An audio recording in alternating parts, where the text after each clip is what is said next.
Hello everyone.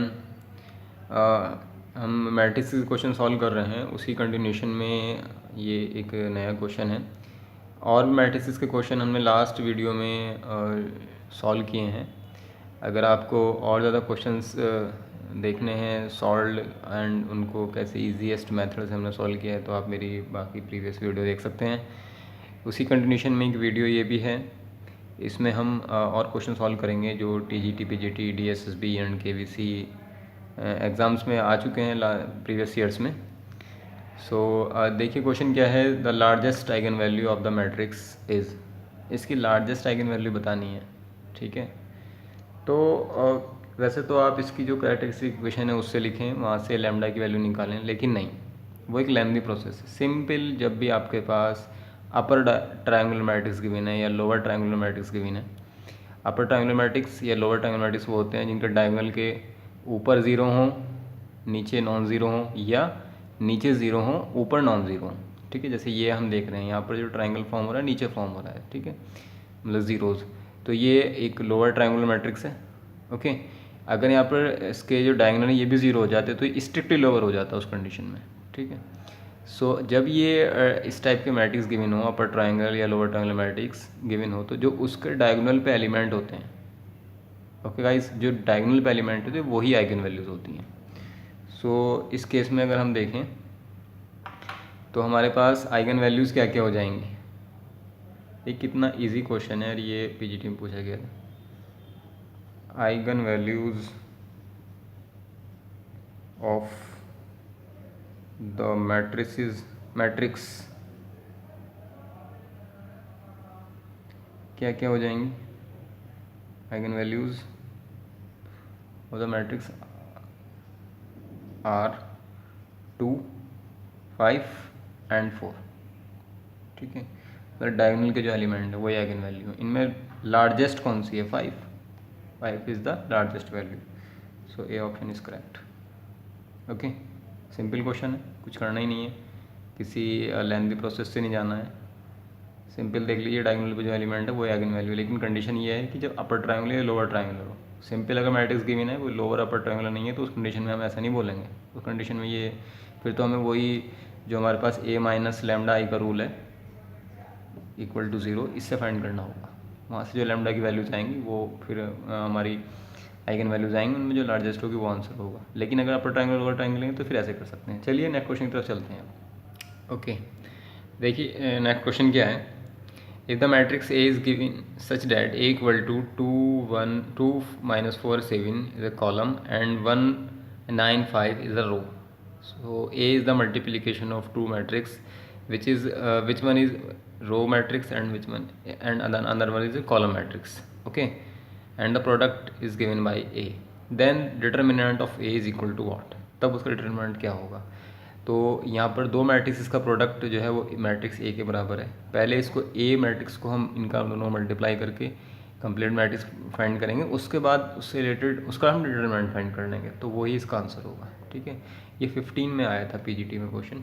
सो चलिए इसको start करते हैं।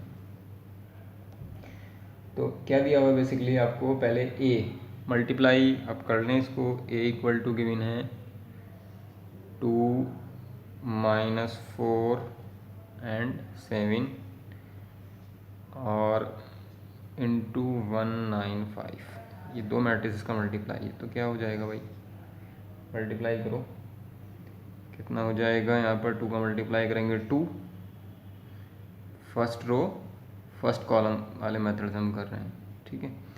2 फिर 2 का 9 में मल्टीप्लाई करेंगे कितना, 18, फिर 2 का 5 से मल्टीप्लाई करेंगे कितना हो जाएगा 10, फिर 4 का -4 का 1 से करेंगे तो -4, फिर यहाँ करेंगे तो कितना हो जाएगा 36 माइनस के, और ये कितना हो जाएगा 20 माइनस के। ऐसे फिर 7 से करेंगे 7, 56 एंड 7 पंजे 35। ये बन गया आपके पास मैट्रिक्स ए, ओके। इसका डिटरमिनेंट फाइंड कर लें। अब डिटरमिनेंट में भी इजी कैसे कर सकते हैं, इसको इजीली कैसे फाइंड कर सकते हैं। वैसे तो आप सिंपल इसको किसी भी रो एंड किसी कॉलम के करस्पॉन्डिंग में एक्सपेंड करके भी फाइंड कर लेंगे, लेकिन वो एक लेंथी हो जाएगा। इजी बनाने के लिए क्या करें, इसे हम देख रहे हैं, हम फर्स्ट वाली रो से 2 कॉमन ले सकते हैं, एंड सेकंड वाली रो से हम माइनस के 4 कॉमन ले सकते हैं, ठीक है, एंड इससे हम 7 कॉमन ले सकते हैं। तो क्या बचेगा अंदर, अंदर क्या बचेगा भाई इसमें जब इसका हम डिटर्मिनेंट सॉल्व करेंगे, अब ये मैट्रिक्स की फॉर्म में है, जब डिटर्मिनेंट सॉल्व करेंगे मतलब डिटर्मिनेंट ऑफ ए कितना हो जाएगा 2 8 10 -4 एंड -36 एंड -20 7 56 35। ओके, इसमें से डिटर्मिनेंट जब हम सॉल्व करें तब हमने कॉमन लिया 2, इसमें से लिया -4 एंड इसमें से लिया 7, ठीक है। तो इसमें से 2 कॉमन लेने से यहाँ पे आ गया 1, यहाँ रह गया 9, यहाँ रह गया 5, -4 कॉमन लेने से यहाँ रह गया 1, ये कितना हो गया 9 रह जाएगा, 9 चौक 36, यहाँ कितना हो जाएगा 5, 7 कॉमन लेने से यहाँ रह गया 1, यहाँ कितना हो गया 8 7 56 8, यहाँ कितना हो गया 5, 7 5 35, ये हो गया। 2 रो एक जैसी हैं, 2 कॉलम भी एक जैसे हैं, ठीक है। अगर किसी मैट्रिक्स की 2 रो या 2 कॉलम एक सेम हो जाए तो इसका डिटरमिनेंट कितना होता है 0। तो इसका मतलब ये कुछ भी रहे नंबर कितना हो जाएगा ये -8 × 7 इंटू इसका डिटरमिनेंट कितना आएगा भाई, इसका डिटरमिनेंट 0, तो टोटल कितना हो गया 0। Okay, so determinant of A is 0। Okay, simple question है, हमने इसको इजीली सॉल्व कर लिया कॉमन लेकर के, वैसे करते तो ये लेंथी हो जाता, ठीक है। तो देख रहे हैं आप कितने इजी क्वेश्चन हैं। चलिए हम नेक्स्ट क्वेश्चन की तरफ चलते हैं। ओके, देखिए एक क्वेश्चन ये basically system of linear equation का क्वेश्चन है, तो इसको भी हम मैट्रिक्स मेथड से सॉल्व करेंगे। Consider the following system of equation two x1 + x2 + x3 = 0, x2 - x3 = 0, x1 + x2 = 0. Then the system has the solution, unique solution, no solution, infinite solution और none of this, ठीक है। इसके कितने solution होंगे system of equation के। तो हम इसको अगर मैट्रिक्स मेथड से सॉल्व करें, सबसे पहले इसका मैट्रिक्स क्रिएट कर लेते हैं, ठीक है। फिर मैट्रिक्स देखते हैं कि उसका करस्पॉन्डिंग डिटर्मिनेंट देखते हैं कितना होता है। डिटर्मिनेंट अगर 0 आ गया 1% उसका, तो 0 डिटर्मिनेंट आने का मतलब ये होता है कि यहाँ पर कोई से भी 2 इक्वेशन जो है वो लीनियरली डिपेंडेंट हैं, मतलब वो एक दूसरे पर डिपेंड कर रहे हैं, ठीक है। डिटर्मिनेंट 0 तब आएगा अगर इसमें से कोई 2 इक्वेशन, फर्स्ट सेकंड थर्ड, कोई भी 2 इक्वेशन एक दूसरे पर डिपेंड कर रहे हैं, मतलब वो उसी के मल्टीपल में लिखे गए हैं, ठीक है। तो जब एक दूसरे के मल्टीपल में लिखे गए हैं तो इसका मतलब यहाँ पर इन्फानाइट सॉल्यूशन हो जा रहे हैं, ठीक है, क्योंकि ये 3 इक्वेशन है बेसिकली, लेकिन ये 3 ना होकर के 2 हैं सिर्फ, दूसरा कोई सा एक जो है उसी के मल्टीप्लाई में लिखा गया है, ठीक है। इस वजह से डिटर्मिनेंट 0 आ सकता है इसका। तो सबसे पहले हम इसका डिटर्मिनेंट फाइंड करते हैं। सबसे पहले डिटर्मिनेंट इसका एक मैट्रिक्स बना लेते हैं। सॉल्यूशन स्टार्ट करिए। Matrix corresponding to the matrix corresponding to the given system of linear equation, given system of linear equation, system of linear equation क्या हो जाएगा मैट्रिक्स इसका 2 coefficients of x1 1 and 1 coefficient of x2 coefficient of x3। यहाँ पर coefficient of x1 है नहीं तो 0, ये 1, ये -1, ये 1, ये भी 1, यहाँ पर x3 नहीं है 0, ठीक है जी। ये बन गया matrix. Therefore determinant of the matrix 2 1 1 0 1 -1 1 1 0। Usually हम डिटर्मिनेंट को इस साइन से डिनोट करते हैं और मैट्रिक्स को ऐसे ये कॉर्नर जो मुड़े हुए हैं इनसे डिनोट करते हैं, ठीक है। डिटर्मिनेंट इसका फाइंड कर लीजिए कितना आ जाएगा। तो कितना हो जाएगा भाई डिटर्मिनेंट इसका 2, ये गया इसका मल्टीप्लाई इसमें 0 -1 प्लस फिर -1 लेके चलेंगे, ये कैंसिल 0 -1 तो फिर +1 एंड फिर क्या लेके चलेंगे हम +1, ये गया ये 0 -1 तो -1। तो ये हो गया 2 minus one which is equal to 2 minus 2 and it means 0। तो यहाँ से क्या इम्प्लाइज हुआ कि डिटर्मिनेंट जो है वो 0 है। जब डिटर्मिनेंट 0 है तो मैंने बताया जब डिटर्मिनेंट 0 है इसका मतलब यहाँ पर डिपेंडेंसी है, एक इक्वेशन किसी दूसरे इक्वेशन पर डिपेंड कर रहा है, ठीक है। तो यहाँ पर इसका मतलब ये हो रहा है कि जो सॉल्यूशन है वो इनफाइनाइट सॉल्यूशन हो जाएंगे, इसके डिपेंडेंसी होने की वजह से इनफाइनाइट सॉल्यूशन हो जाएंगे, मतलब दो इक्वेशन जो है कॉन्साइड कर रही हैं, ठीक है। या आप एक दूसरे मेथड ऐसे भी सोच सकते हैं कि अगर यहाँ पर तीन वेरिएबल है लेकिन इक्वेशन दो हैं, तो एक फ्री वेरिएबल बच जाएगा, वो इनफाइनाइट वैल्यू ले सकता है, लेगा, ठीक है ना, इनफाइनाइट वैल्यू लेगा जो हमारे पास फ्री वेरिएबल, उसकी वजह से भी इनफाइनाइट सॉल्यूशन होंगे। तो unique solution cancel, no solution भी कैंसिल है, infinite number of solution. Okay, so हम सिंपल सिस्टम ऑफ इक्वेशन का डिटर्मिनेंट फाइंड करेंगे और उसके करस्पॉन्डिंग हम देखेंगे डिटर्मिनेंट 0 आता है तो इनफाइनाइट नंबर ऑफ सॉल्यूशन हो जाएंगे। ओके, चलिए अब हम नेक्स्ट क्वेश्चन की तरफ मूव करते हैं। ओके, देखिए क्या है question. If A equal to alpha two 2 alpha is a matrix and A cube determinant of A cube equal to 125 then the value of alpha is equal to what. चार ऑप्शन यहाँ given है, ठीक है। Alpha की value बतानी है आपको और डिटर्मिनेंट के क्यूब का डिटर्मिनेंट गिवन है जो कि 125 के बराबर है, ठीक है। तो चलिए सॉल्व करते हैं। ये एक बेसिक रिजल्ट है, आपको पता होगा कि डिटर्मिनेंट ऑफ ए या डिटर्मिनेंट ऑफ के की पावर ए इक्वल टू होता है डिटर्मिनेंट ऑफ ए की पावर के, वे की ए इज एनी इंटीजर, ठीक है, कोई इंटीग्रल पावर है। ओके, ये है तो इसकी वजह से क्या हो जाएगा, जो हमारे पास ये गिवन है ना ए की पावर 3 इक्वल टू 125 गिवन है, तो इसको हम लिख सकते हैं ए के मॉडुलस की पावर 3 इक्वल टू 125 का मतलब कितना होता है भाई 5 की पावर 3, ठीक है, ये लिख सकते हैं। तो अब ये ए का डिटर्मिनेंट है और ए गिवन क्या है हमारे पास, ए क्या है, ए है हमारे पास कितना मैट्रिक्स है हमारे पास अल्फ़ा 2 अल्फ़ा, तो इसका डिटर्मिनेंट हो कितना जाएगा भाई, simple alpha square minus 4।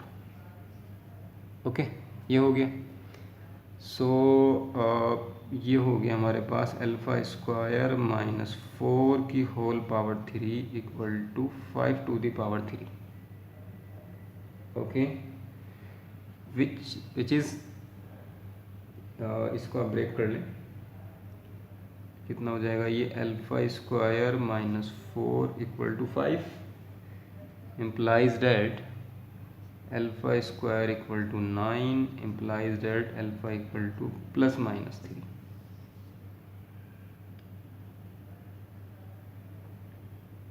alpha is equal to plus minus 3।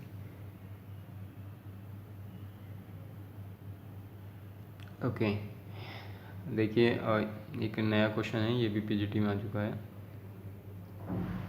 Tier 2 में आया था ये क्वेश्चन पीजीटी के। If order of matrix A is 4 cross 3, order of matrix B is 4 cross 5 and the order of matrix C is 7 cross 3, then the order of A transpose into B का whole transpose into C transpose is equal to what। ठीक है, इसका हमें ये बताना है कि इस पूरे मैट्रिक्स का ऑर्डर क्या होगा, ठीक है। तो चलिए सॉल्व करते हैं इसको फिर हम। भाई हमें पता है कि ऑर्डर ऑफ ए कितना दे रखा है 4 क्रॉस 3, यहाँ से क्या मिल जाएगा ऑर्डर ऑफ ए ट्रांसपोज कितना हो जाएगा, अगर ए का ऑर्डर 3 क्रॉस 4 है तो ट्रांसपोज का ऑर्डर 4 क्रॉस 3 है, तो कितना हो जाएगा 3 क्रॉस 4, मतलब रिवर्स हो जाएगा, उसमें रो कॉलम हो जाती हैं, कॉलम रो हो जाते हैं, ठीक है। ओके, तो इसी तरह से हमें बी का पता है, ठीक है, तो ऑर्डर ऑफ बी कितना है, ये कितना है भाई ऑर्डर ऑफ बी है 4 क्रॉस 5, ठीक है। तो इसलिए order of A transpose into B कितना हो जाएगा भाई, इसका ऑर्डर कितना है 3 क्रॉस 4 है, इसका ऑर्डर कितना है 4 क्रॉस 5 है। ओके, सो मल्टीप्लाई जब करेंगे तो ऑर्डर कितना हो जाएगा, ये देख रहे हैं आप, ये सेम है इसलिए मल्टीप्लाई हो पा रहा है। तो एक नया मैट्रिक्स जो आएगा यहाँ पर, मतलब आप ये कह सकते हैं कि ए ट्रांसपोज इंटू बी जो है, इसका जो ऑर्डर होगा वो हो जाएगा 3x5। क्लियर। लेकिन हमें इसके भी ट्रांसपोज की बात कर रहा है वो, इसलिए ए ट्रांसपोज इंटू बी का होल ट्रांसपोज का ऑर्डर, ठीक है। So order of this is equal to, जब इसका 3x4 है तो इसका 3x5 है, तो यहाँ हो जाएगा 5x3, ठीक है। तो ये हो गया order of A transpose into B का होल ट्रांसपोज 3x5। लेकिन अभी यहाँ बात ख़त्म नहीं हो जाती, अभी हमें यहाँ बात करनी है सी के लिए। तो चलिए यहाँ पर देखते हैं, यहाँ पर हम देखते हैं सी के बारे में। सी के बारे में क्या इन्फॉर्मेशन आपके पास है। ऑर्डर ऑफ सी कितना गिवन है, ऑर्डर ऑफ सी है कितना है भाई, ऑर्डर ऑफ सी 7x3, इसलिए ऑर्डर ऑफ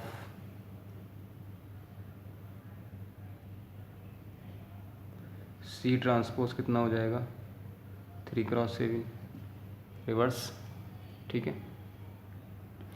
तो ये पता चल गया आपको, ये भी पता चल गया। तो यहाँ से क्या इम्प्लाई हो जाएगा finally, order of A transpose into B का whole transpose into C transpose equal to, इसका ऑर्डर कितना है भाई 5x3, इसका ऑर्डर कितना है 3x7, 3x7, ठीक है। तो ये दोनों सेम है इसलिए मल्टीप्लिकेशन पॉसिबल है। तो इसका ऑर्डर कितना हो जाएगा यहाँ पर 5x7, ठीक है। तो order of A transpose B का whole transpose into C transpose equal to 5x7। 5x7 देखो भाई है नहीं इसके अंदर, डी ऑप्शन सही है, ओके। तो order of A transpose B का whole transpose into C transpose is 5x7, okay. तो आई होप ये आपको क्लियर हो गया होगा। चलिए नेक्स्ट वीडियो की तरफ चलते हैं, नेक्स्ट क्वेश्चन की तरफ देख चलते हैं हम। ओके देखिएगा, ये एक अच्छा क्वेश्चन है। वैसे तो ये आप रिजल्ट के तौर पे भी याद रख सकते हैं, लेकिन हम इसको प्रूफ करके देखेंगे यहाँ पर। अभी the square matrix is orthogonal then the determinant of A is. Orthogonal matrix जो होते हैं उनका डिटर्मिनेंट ऑलवेज +-1 आता है, ठीक है। चाहे तो आप रिजल्ट के तौर पे इसे याद भी रख सकते हैं कि determinant of the orthogonal matrix always +-1, okay. अब ऑर्थोगोनल मैट्रिक्स कौन से होते हैं, बेसिकली ऑर्थोगोनल मैट्रिक्स को हम डिफाइन कर सकते हैं जिसका ट्रांसपोज उसके इन्वर्स के बराबर होता है, ठीक है। तो चलिए देखते हैं इसका क्या आंसर आता है। Since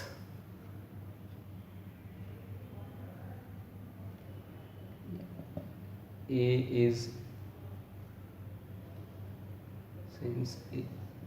is orthogonal matrix, so A transpose equal to A inverse, ये प्रॉपर्टी है इसकी, ठीक है। ट्रांसपोज इनवर्स के बराबर होगा, और you can write A transpose A equal to identity, एक ही बात है, ठीक है।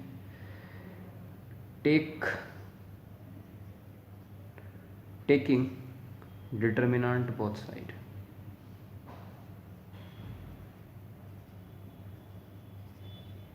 क्या हो जाएगा भाई, determinant of A transpose A equal to determinant of I means identity matrix, okay. Determinant की प्रॉपर्टीज आपको पता है कि ब्रेक हो जाती है मल्टीप्लिकेशन में। A determinant into determinant of A transpose determinant into determinant of A equal to identity determinant कितना होगा 1, ठीक है। आइडेंटिटी मैट्रिक्स पता है आपको, डायगोनल पर 1 है, बाकी सब जगह 0 है, डिटर्मिनेंट आएगा 1। और ये भी आपको पता है कि यहाँ पे हम लिख सकते हैं इसको कि ट्रांसपोज का डिटर्मिनेंट बराबर होता है उसी मैट्रिक्स डिटर्मिनेंट। ट्रांसपोज करने डिटर्मिनेंट के ऊपर कोई इफेक्ट नहीं पड़ता है, ठीक है। तो ये भी क्या हो जाएगा डिटर्मिनेंट ऑफ ए, ये पहले से ही determinant of A equal to 1 given है, ठीक है। तो यहाँ से हो जाएगा डिटर्मिनेंट ऑफ ए का square equal to 1 implies that determinant of a equal to plus minus 1. So if A is orthogonal matrix then the determinant of A is always plus minus 1. We have proof. Okay guys, चलिए अब हम next question की तरफ move करते हैं। ये भी PGT का क्वेश्चन था और ये एक अच्छा क्वेश्चन है, ठीक है। ओके गाइस, देखिए रैंक बताना है सिंपलेस्ट मैट्रिक्स का। ये पीजीटी में भी आ चुका है और टीजीटी में भी आ चुका है क्वेश्चन। सिंपल रैंक पूछिए, ठीक है। एक 3x4 का मैट्रिक्स है और इसकी आपको रैंक बतानी है। तो इसका ईजीएस्ट मेथड ये है यहाँ पर कि आप इसकी इक्लन फॉर्म बना लें पहले, ठीक है। इक्लन फॉर्म बनाने के बाद नंबर ऑफ़ लीनियरली इंडिपेंडेंट और नंबर ऑफ़ नॉन ज़ीरो रोज जो होती हैं वो इसकी रैंक हो जाएगी, ठीक है। और number of linearly independent column और number of non zero column is the rank of matrix. Okay, so चलिए स्टार्ट करते हैं इसको हम। हमारे पास मैट्रिक्स है, इसका कुछ नाम ले लेते हैं। ए इक्वल टू कितना है भाई, 8 1 3 6 0 3 2 2 -8 -1 -3 एंड 4। ओके, ये मैट्रिक्स है। तो अगर आप ध्यान दें कि इसमें भी ए यहाँ पर 8, यहाँ -8, तो C1 में क्या करें हम, C1 × 1/8 कर देते हैं। ऐसा करने से क्या होगा, मैट्रिक्स कुछ ऐसा दिखेगा। यहाँ 1/8 हो जाएगा तो कितना 1 1 36 सॉरी 3 and 6 एंड यहाँ 0 0 रहेगा, यहाँ -1 हो जाएगा, बाकी सारे टर्म एज इट इज़ रहेंगे, ठीक है। इक्लन फॉर्म क्या होती है, आई होप वो आपको पता होगा। जैसे यहाँ 0 है, अब इस रो के नीचे हम यहाँ 0 फॉर्म करनी होंगी, जितनी ज़्यादा ज़ीरो हम बना सकते हैं, ठीक है।